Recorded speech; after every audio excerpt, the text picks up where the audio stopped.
मेरे नीट 23 के सारे एस्पिरेंट और सारे सुपरस्टार बच्चों, मैं स्वागत करता हूं आपका आज i30 लर्निंग ऐप के ऊपर। मैं हूं संजय आर्य, आपका केमिस्ट्री एक्सपर्ट, और मैं लेके आया हूं आपके लिए एक बहुत ही ज्यादा कंफ्यूजन और बार बार पूछने जाने वाला एक सवाल, जो कि था कि what is the importance of various codes in NEET 23। तो नीट 23 का एप्लीकेशन फॉर्म ऑलरेडी आउट हो चुका है, आप सभी लोगों ने भरा होगा और कुछ लोग अभी भी भर रहे हैं। लास्ट डेट 6 ऑफ में रहेगी और 7 मई को आपका है एग्जाम। तो टू दैट ओनली आपको एक सही कोड पिक करना बहुत ही जरूरी है। चलिए ले चलता हूं मैं आपको। आने वाले 5 मिनट के अंदर आप जान जाएंगे 1 से लेके 7 तक ये नीट 23 के सारे कोड्स की इंपॉर्टेंस और इनकी वैल्यू। नंबर 1 है आपके सामने यहां पे। The very first one is code number 1। ये किसके लिए? ये सारे उन कैंडिडेट के लिए जो अपियर हो रहे हैं 12th स्टैंडर्ड के एग्जाम में, जिन्होंने 12th का एग्जाम दे दिया है। Now we are waiting for the results. और ये सारे स्टूडेंट जो होंगे फर्दर इस एग्जाम को क्वालिफाई करके एमबीबीएस और बीडीएस जैसे प्री यूजी के जो एग्जाम्स होते हैं इनमें क्वालिफाई कर सकते हैं नीट यूजी के एग्जाम में। And there is one more thing that 12th standard के अंदर भी एक एलिजिबल काउंट परसेंटेज उनको लेके आनी है। इस परसेंटेज से बियॉन्ड उनके मार्क्स होने चाहिए so that they can be eligible for this examination of NEET UG 2023। Now second code is for all दो स्टूडेंट जिन्होंने 12th स्टैंडर्ड के अंदर अपना एग्जाम तो क्लियर कर लिया था एक साल पहले ही, दैट इज 2022, और इस साल उन्होंने वेट किया for this opportunity to be appeared into this very important exam of NEET. तो ये सारे के सारे बच्चे हमारे लिए हो गए ड्रॉपर्स, यानी सारे ड्रॉपर बच्चों, आपको कोड नंबर 2 फिल करना है while filling the form of NEET. Similarly आपके जो सब्जेक्ट थे वो कॉम्बिनेशन होना चाहिए था फिजिक्स, केमिस्ट्री और बायो, या फिर biotechnology with English as the mandatory subject. ये थी इंपॉर्टेंस कोड नंबर 2 की। Now coming to code number 3।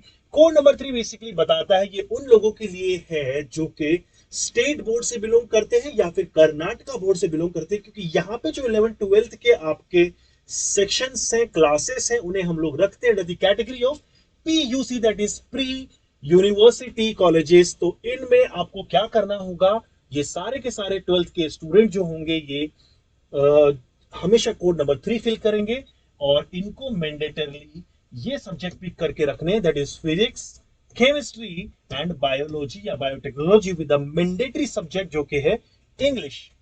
Clear है? यानी ये सारे बच्चे भी जैसे कोड नंबर 1 फिल कर रहे थे, सिमिलरली कोड नंबर 3 भी फिल होगा, लेकिन कोड नंबर 3 के लिए वो सारे बच्चे जाएंगे जो कि स्टेट बोर्ड से एग्जाम दे रहे हैं अपार्ट फ्रॉम सीबीएसई। अब आ जाते हैं कोड 4। कोड 4 बेसिकली रिप्रेजेंट कर रहा है वो सारे बच्चों को जिन बच्चों ने 12th क्लास ऑलरेडी पास कर लिया है। Now they already have enrolled in pre-medical courses or pre-professional tests such as के आपके BAMS, BHMS, नर्सिंग। तो इस तरह के कोर्सेज में अगर आप एनरोल कर चुके हैं तो ये बेसिकली आपके लिए है, लेकिन आपको ये मेक श्योर करना है कि ये सारे के सारे कैंडिडेट जो थे इन्हें अपना प्री मेडिकल लेवल जो एग्जाम था या प्री प्रोफेशनल एग्जाम जो कि आपका 12th एग्जाम ही है, उसके अंदर फिजिक्स, केमिस्ट्री, बायो परस्यू करनी थी with practical test conduct can use this code order with English as a mandatory subject, यानी PCBE, यानी E यहाँ पे English है which is a mandatory subject. Now coming to our next code जो कि है कोड नंबर 5। तो code number 5 क्या प्रेजेंट करता है? कोड 5 उन लोगों के लिए है जिन्होंने एडमिशन ले लिए हैं बीएससी के लिए, बैचलर ऑफ साइंस में जिन्होंने एडमिशन ले लिए हैं। They right now are in a very first year of BSc and इस डिग्री को जो 30 साल की होती है, इन्हें ये मेक श्योर करना है these are the students who are participating in the first year of BSc. It's a 3-year program under a well certified institution with PCB. तो इनको अपना सब्जेक्ट जो पिक करना है वो होगा physics, chemistry and biology with a mandatory subject of English. Now coming to the next code, that is code number 5. Code number 6 is our next. Okay. So these are the graduate which already have appeared into BSc and they have completed their BSc. But again the same thing will be here.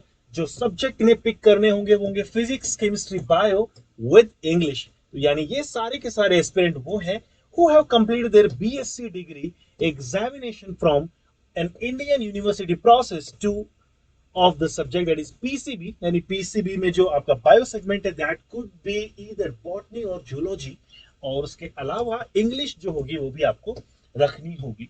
Now coming to last code of the day यानी code number 7. इसकी importance क्या है? देखिए code 7 उन सारे बच्चों के लिए जो इंडिया के बाहर से इस एग्जाम को अप्लाई कर रहे हैं, यानी ये सारे हम लोग कह सकते हैं एनआरआई बच्चे हो गए. और इन सारे बच्चों को ये मेक श्योर करना है कि एग्जाम जो हायर सेकेंडरी एग्जाम होता है वो एग्जाम इनका इंडियन जो हमारा एजुकेशन सिस्टम है उसके लेवल का एक एग्जाम हो, जिसमें मैंडेटरली कुछ सब्जेक्ट पिक किए गए हैं जो कि आपके सामने यहाँ पे दिए हुए हैं. PCB यानी कि कॉम्बिनेशन जो सब्जेक्ट होगा, combination of the subjects will be physics, chemistry, bio along with the practicals performance on the given subject. Practical test होने चाहिए इन तीनों के ही. अपार्ट फ्रॉम दैट यहाँ पे इंग्लिश भी एक मैंडेटरी सब्जेक्ट दिखाई गई है. So with in this 5 minute हम लोगों ने कवर किया कि कोड 1 से कोड 7 का क्या इंपॉर्टेंस था, कौन से कोड हम लोगों को पिक करने हैं नीट 23 के लिए. नेक्स्ट लेक्चर या नेक्स्ट सेशन जो मैं आपके लिए लेके आ रहा हूं उसमें मैं आपको बताऊंगा कि क्या ड्रेस कोड होना चाहिए while you will be getting to the NEET examination centre. तो उसके लिए बने रहो ऑन द सेम ऐप. आपको यहाँ पे लिंक मिल जाएगा हमारे यूट्यूब चैनल का, इसे सब्सक्राइब कीजिए आज ही और मिलते हैं आपसे नेक्स्ट सेशन के लिए. तब तक के लिए बाय बाय.